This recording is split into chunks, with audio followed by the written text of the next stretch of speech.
yaitu firman Allah Subhanahu wa taala Ar-Rahman Ar-Rahim. Sebagaimana telah disampaikan di pertemuan yang telah lalu, yaitu di tafsir ayat Bismillahirrahmanirrahim, bahwa Ar-Rahman dan Ar-Rahim itu adalah dua nama Allah Subhanahu wa taala. Ketika kita membaca Ar-Rahman Ar-Rahim, berarti kita sedang menyebut nama Allah Subhanahu wa taala. Ya. Dan ketika kita sedang menyebut asma Allah Subhanahu wa taala, tentunya ada suatu rasa dalam hati kita. Ya. Bagaimana kalau kita memanggil seseorang yang kita muliakan, yang kita cintai? Kan panggilan dengan penuh kecintaan, panggilan dengan penuh pemuliaan. Tentunya Allah Subhanahu wa taala melebihi hal itu, panggilan yang dengan penuh pengagungan, Ar-Rahman Ar-Rahim. Dan tentunya dua nama Allah Subhanahu wa taala Ar-Rahman dan Ar-Rahim ini memiliki sifat, ya. Dan kita perlu mengetahui dari mana nama Allah Ar-Rahman Ar-Rahim ini lewat lisan Nabi kita yang mulia sallallahu alaihi wasallam. Dan ini adalah hadis qudsi karena Rasul sallallahu alaihi wasallam meriwayatkan ini dari Rabbnya.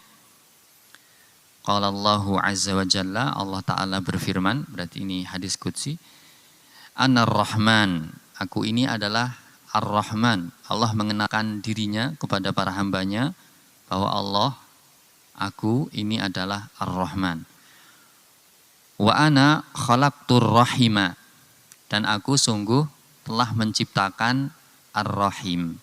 Ar-Rahim, Ar-Rahim yang ada di wanita, rahim kalau kita ya menyebutnya, ini disebut. Dan aku menciptakan Ar-Rahima washtaqaqtu laha min ismi. Yang aku telah menciptakan rahim itu yang aku ambilkan dari namaku. Jadi ini kita justru malah mengenal nama Allah Azza wa Jalla Ar-Rahman dan Ar-Rahim, yang ternyata dari nama Ar-Rahman dan Ar-Rahim ini diambil, ya, kemudian diciptakanlah Ar-Rahim, yaitu rahim, ya, dan itu diambil dari nama Allah Azza wa Jalla Ar-Rahman Ar-Rahim. Maka kemudian Allah Ta'ala melanjutkan firman-Nya, faman wasalaha, barang siapa yang dia menyambungnya, menyambung rahimnya, ya, menyambung tali silaturahim, berarti kalau bahasa kita, wasaltuhu, maka aku akan menyambungnya. Ya, siapa yang menyambung tali silaturahim, maka dia akan disambung dirinya dengan Allah Subhanahu wa taala. Bayangkan, Bapak dan Ibu senang enggak kalau ada saudara kandung kemudian dia mendatangi kita, memberi kita, memperbaiki hubungan dengan kita, pasti kita senang kan ya? Bagaimana dengan saudara yang kita ini tidak melakukan kesalahan apa-apa gitu ya, tapi dia malah justru menjauh dari kita, bahkan menjelek-jelekkan kita, bahkan berusaha untuk mencelakakan kita, kan gak senang. Tapi bagaimana dengan Allah SWT ketika berjanji, berarti ini ya, siapa yang menyambung tali silaturahim, maka dia akan disambung oleh Allah SWT antara dirinya dengan Allah Azza wa Jalla. Kemudian ada ancaman, waman qata'aha, dan barang siapa yang dia memutus tali silaturahim. Dan kalau Bapak dan Ibu yang hadir di sini, apa sebab-sebab yang membuat persaudaraan kandung itu bisa putus hubungannya? Kira-kira Bapak? Paling masalah dunia, warisan, ya. Paling masalah itu kan ya. Padahal Bapak dan Ibu semua mengetahui bahwa tidak ada hukum yang paling detail dan paling rinci yang dijelaskan oleh Allah Subhanahu wa taala dari seluruh hukum yang diturunkan oleh Allah Subhanahu wa taala kecuali waris. Coba Bapak kalau dan Ibu dulu belajar matematika kan 1 tambah 1 misalnya, 2 bagi 2 gitu kan. Bilangannya masih mudah-mudah. Nah ini kalau sudah 1/4, 1/8, 1/6, ini kan detail. Dan itu disebutkan oleh Allah SWT. dalam Al-Quran sangat detail. Tapi karena ya itu kan, tidak tahu kalau ternyata hubungan kita dengan saudara yang kemudian kita diperintahkan untuk silaturahim itu, kita tidak bisa menjaga gara-gara ya kita nggak ingat sama Allah SWT yang menciptakan rahim itu. Yang menciptakan ternyata kita bisa bersaudara gara-gara satu rahim yang kemudian ada Ar-Rahman. Kalau kemudian kemarin dulu kita pernah memahami bahwa Ar-Rahman itu dan Ar-Rahim itu memiliki sifat yang sifatnya adalah Dzu Rahmah, yang memiliki rahmat yang sangat luas dan bahkan rahmatnya pasti sampai, pasti sampai kepada seluruh makhluk yang diciptakannya, seluruh makhluk yang diciptakannya itu rahmatnya pasti sampai. Jadi kalau kita mau belajar dengan nama Allah ini, tentunya kita ini sebagai seorang saudara seharusnya rahmat kita itu lebih luas untuk saudara kandung kita daripada selain yang kandung. Karena memang demikian urutan kalau orang mau bersedekah itu ya kerabat dulu, baru yang lain, baru yatim, baru miskin, kerabat dulu, baru yang lain.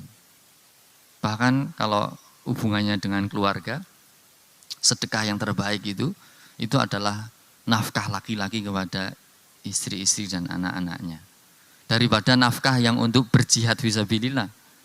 Kalau jihad fisabilillah hukumnya fardu kifayah misalnya, menafkahi istri hukumnya apa? Dan anak-anak fardu ain. Fardu ain enggak ada nafkahi istri dan anak-anak fardu kifayah. Pripun? Enak banget. Nafkahi istri sama anak itu hukumnya fardu kifayah. Kalau ada orang lain sudah menafkahi istri kita, misalnya bapak mertua kita misalnya, berarti saya enggak wajib. Enggak ada.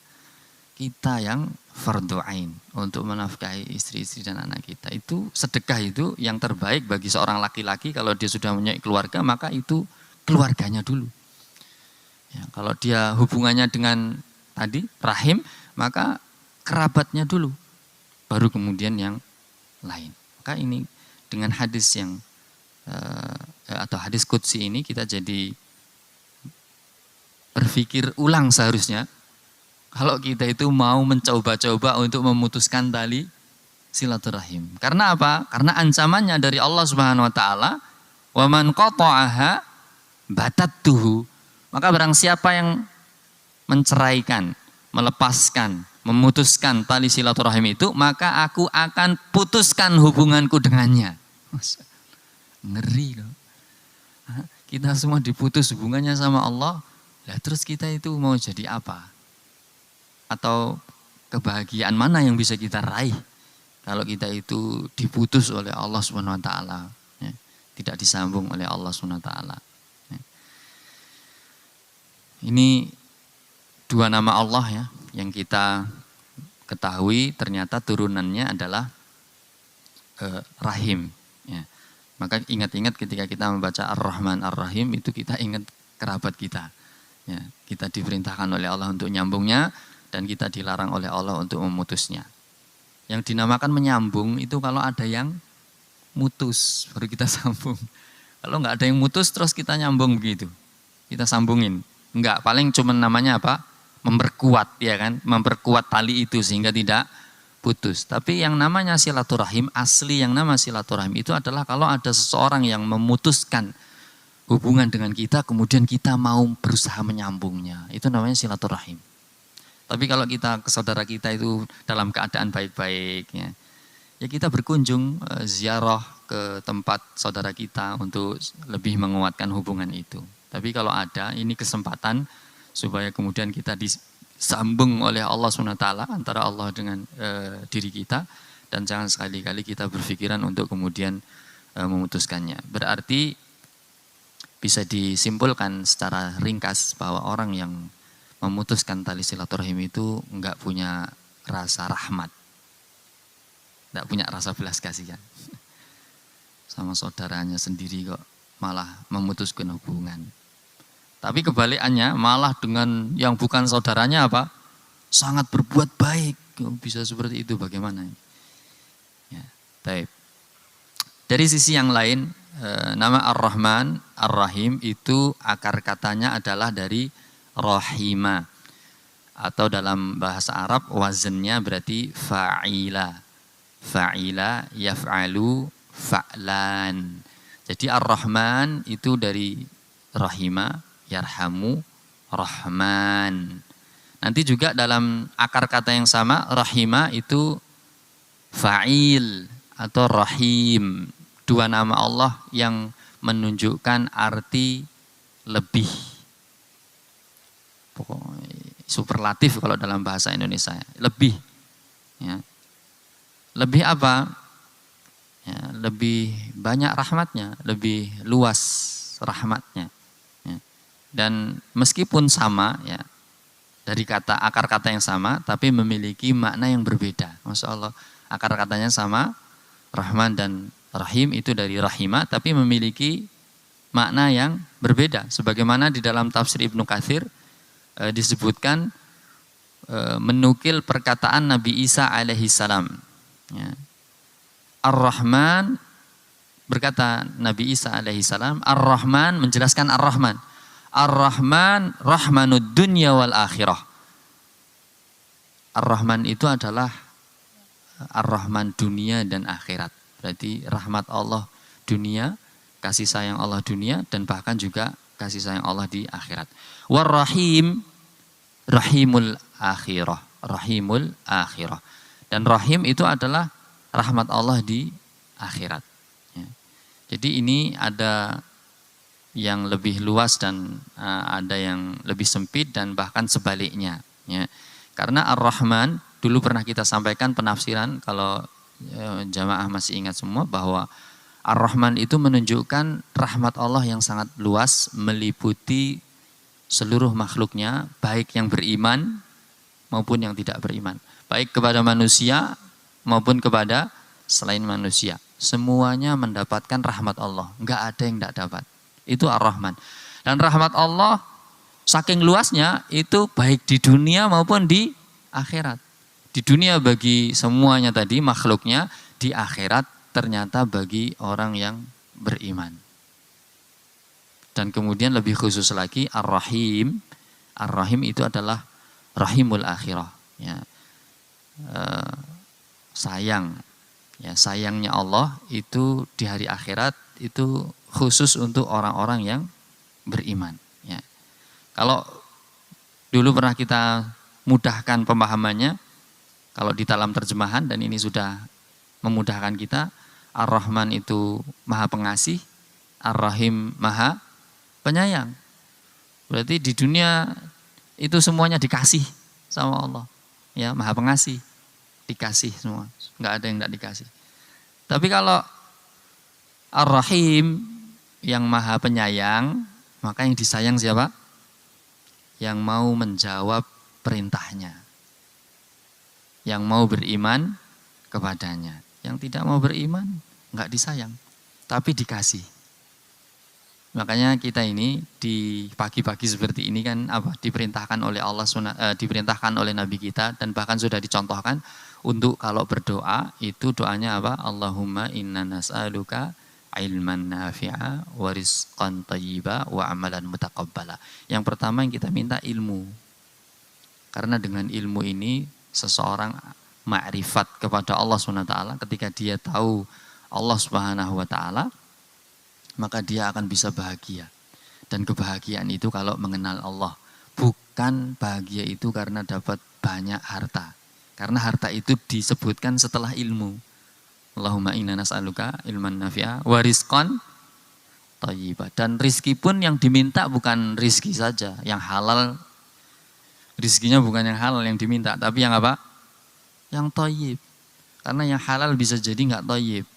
Ya, hukumnya halal alhamdulillah, tapi ternyata tidak thayyib. Thayyib itu ya baik ya. Padahal halal itu sudah baik kan ya, tapi levelnya di atasnya halal itu adalah thayyib. Maka ini menunjukkan kepada kita bahwasanya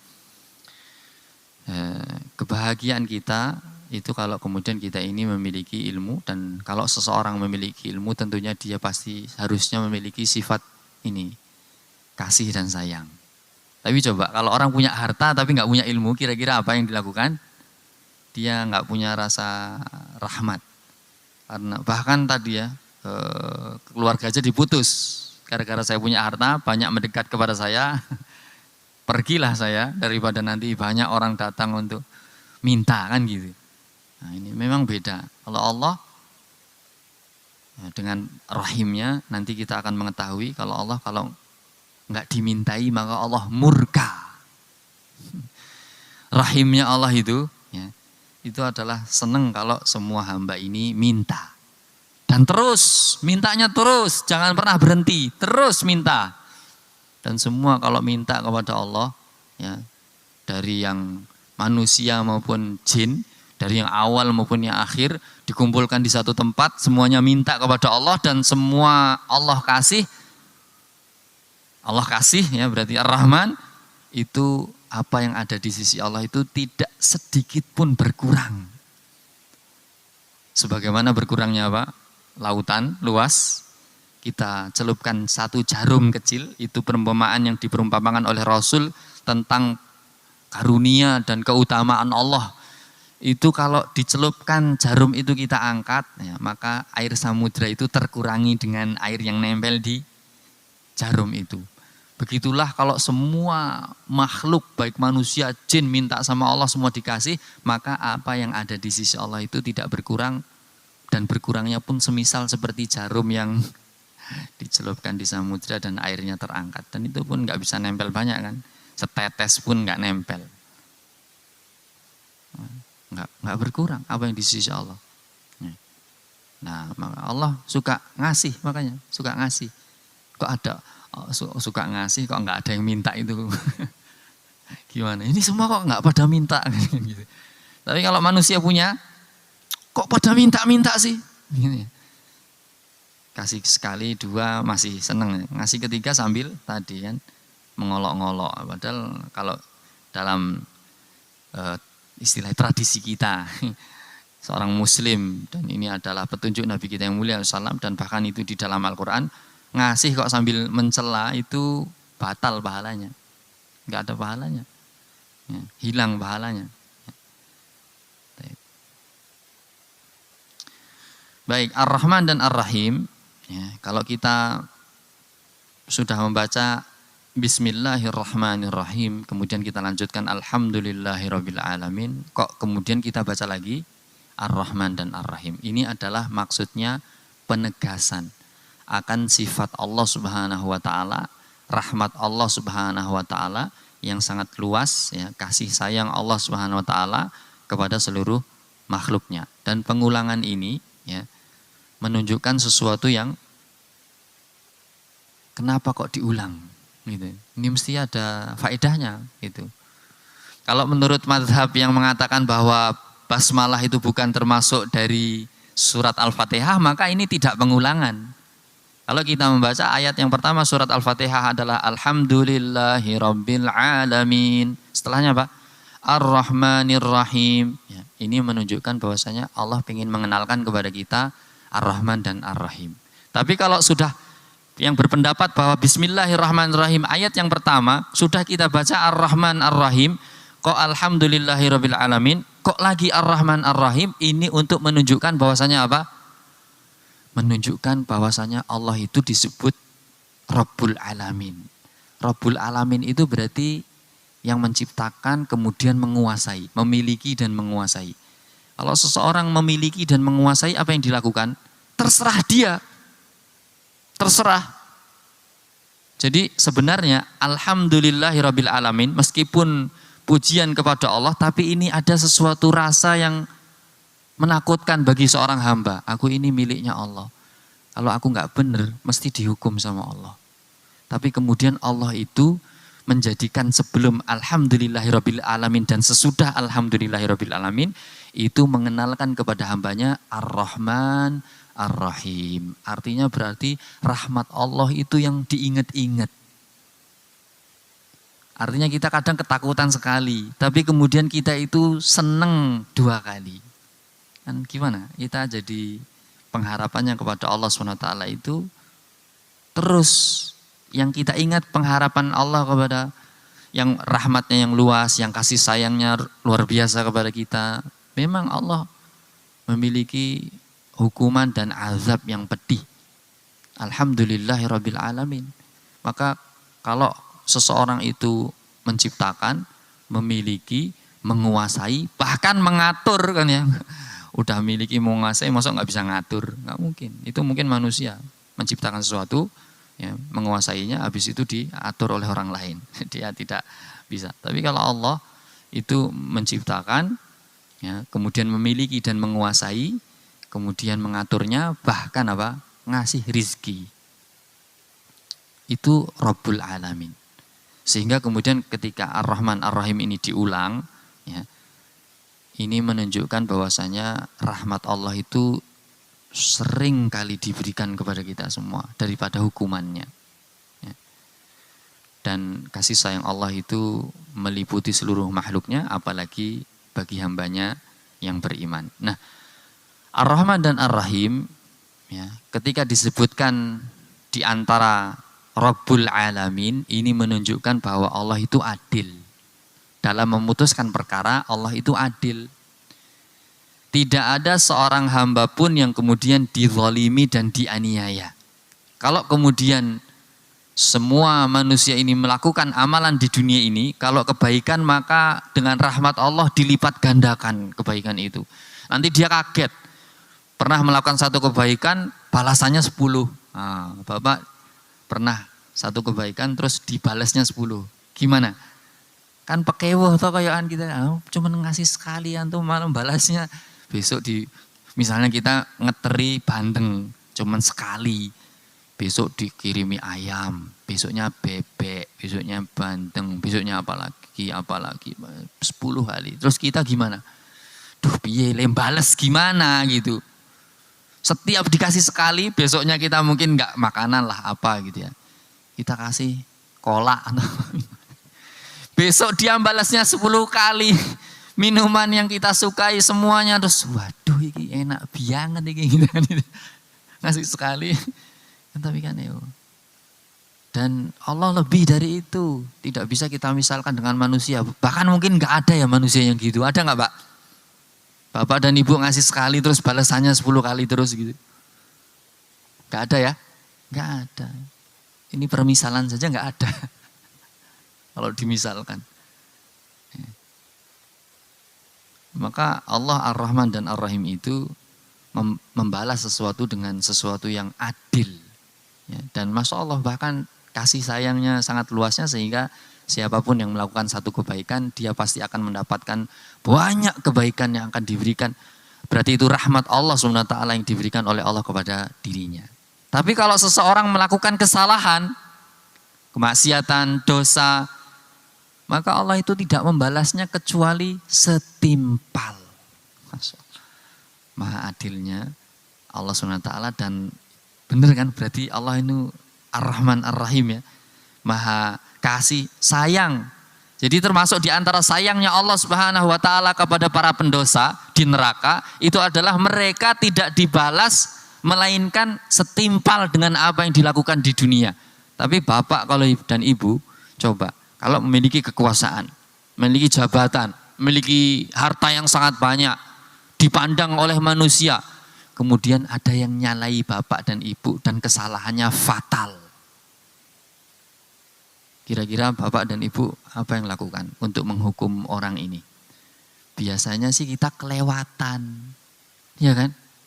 Memiliki jabatan, memiliki harta yang melimpah, kehormatan. Kok ini ada orang raceto gitu ya. Kemudian dia melakukan kesalahan kepada kita dan kesalahannya fatal. Misalnya apa? Menuduh bapak berzina atau anaknya berzina atau istrinya serong padahal enggak. Disebar kemana-mana. Apa yang Bapak lakukan? Oh itu kalau bisa dimusnahkan dari dunia gitu ya. Padahal kan enggak boleh kan ya. Melakukan hukuman yang seperti itu gara-gara difitnah yang seperti itu, boleh? Boleh kita difitnah kemudian kita bunuh orangnya, boleh? Tidak boleh, ya kan? Tidak boleh. Allah SWT bagaimana? Allah yang ciptakan, ya, yang memiliki, yang ngasih rizki. Habis itu ada orang enggak beribadah kepada Allah SWT, maka ya cukup dimasukkan ke neraka. Dan dibalas dengan yang setimpal. Allah tidak kejam. menganiaya orang-orang yang mendustakannya. Allah nggak kejam. Ini jadi kalau Masya Allah ya, neraka itu berarti rahmat. Ya, kalau kita mau mencoba memahami dari sisi ini ya, jelas rahmat Allah itu surga, ya kan. Tapi ini berarti sayangnya Allah kalau tidak dianiaya, padahal Allah bisa menganiaya.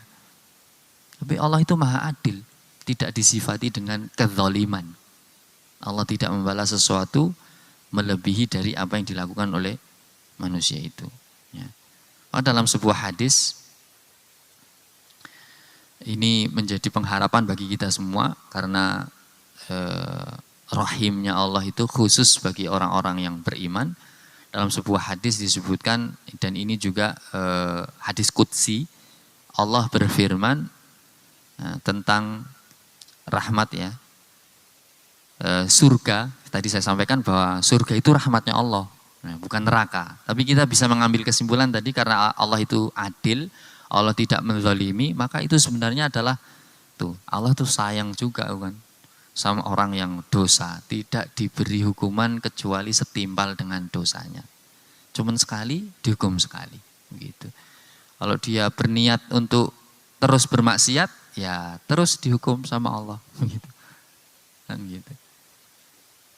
Maka Allah berfirman tentang surga, anti rahmati, engkau itu adalah rahmatku. Arhamu biki, aku merahmati ya, denganmu itu man asya'u min ibadi, siapa saja yang aku kehendaki dari hamba-hambaku. Jadi kita ini semua adalah hamba Allah, dan hadis qudsi ini menjadikan kita berharap, ya Allah masukkanlah hamba ini ke dalam golongan yang engkau beri rahmat. Ya, dan kita semua tahu kita masuk surga itu bukan karena amal soleh yang kita lakukan, ya, tapi karena rahmat Allah Subhanahu wa Ta'ala. Ya. Maka Allah menetapkan kasih sayangnya, ya, bahkan terkhusus sayang Allah Subhanahu wa Ta'ala itu hanya untuk orang-orang yang bertakwa. Bagi siapa yang mengikuti nabinya, maka mereka pasti akan mendapatkan rahmat Allah yang sempurna, surga. Dan dia mendapatkan tadi sambungan kenikmatan, ya, karena menghubungkan saudara, maka dia disambung oleh Allah sampai ke surga yang dia itu bisa mendapatkan kebahagiaan yang abadi.